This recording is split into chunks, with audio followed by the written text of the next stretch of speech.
Bonjour à toutes et à tous et bienvenue pour la correction de cette question de calcul faisant appel à la notion mathématique du barycentre.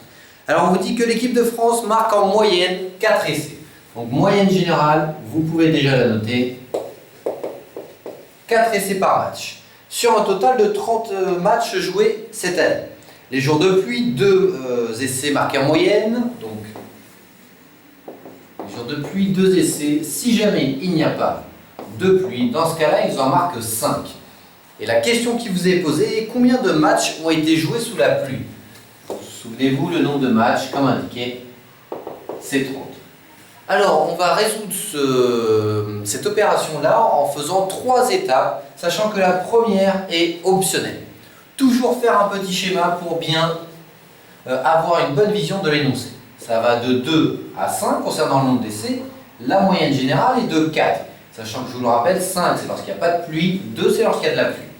Donc là, vous voyez, le simple fait que la moyenne générale soit attirée vers le nombre de matchs sans pluie, ça prouve que le nombre de matchs sans pluie est plus important que le nombre de matchs avec pluie. Vous voyez, c'est comme une balance. Si la moyenne générale penche vers la droite, ça signifie en fait que cet extrême-là est plus lourd, donc il y aura un nombre de matchs plus important. Deuxième étape, on va calculer un ratio. La moyenne générale moins le minimum sur le max moins le minimum. Donc vous voyez, c'est pas très compliqué. C'est la moyenne générale sur le minimum, le max sur le minimum. Ce qui fait quoi? 4 moins 2 sur 5 moins 2. Pourquoi est-ce qu'on fait ce calcul de ratio? Tout simplement parce que ça va nous donner la proportion d'un groupe. Et on va déjà pouvoir répondre à la question. 4 moins 2, 2, 5 moins 2, 3. Donc il y a 2 tiers des matchs qui ont été joués en fait sans pluie. Pourquoi? Souvenez-vous de ce qu'on a dit juste avant. Les matchs sans pluie sont plus importants que les matchs avec pluie. Ça signifie en fait que l'on va avoir 2 tiers ici, parce que c'est le groupe le plus lourd. Donc 2 tiers des matchs ici, et 1 tiers des matchs ici.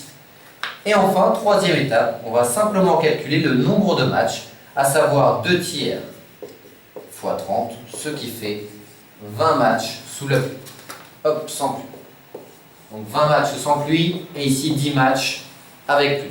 Vous regardez la question posée qui est de savoir combien de matchs ont été joués sous la pluie. La bonne réponse est donc 10. Donc vous voyez, c'est pas très compliqué. Première étape, je schématise. Étape optionnelle. Deuxième étape, je calcule la proportion d'un groupe.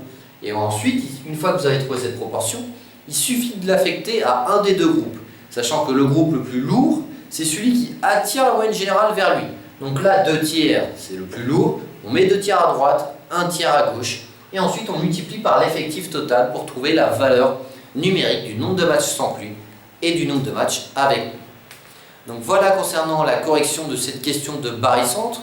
Cette question-là, malgré les apparences, est une question qui est vraiment très abordable. Vous devez la traiter en moins d'1 minute.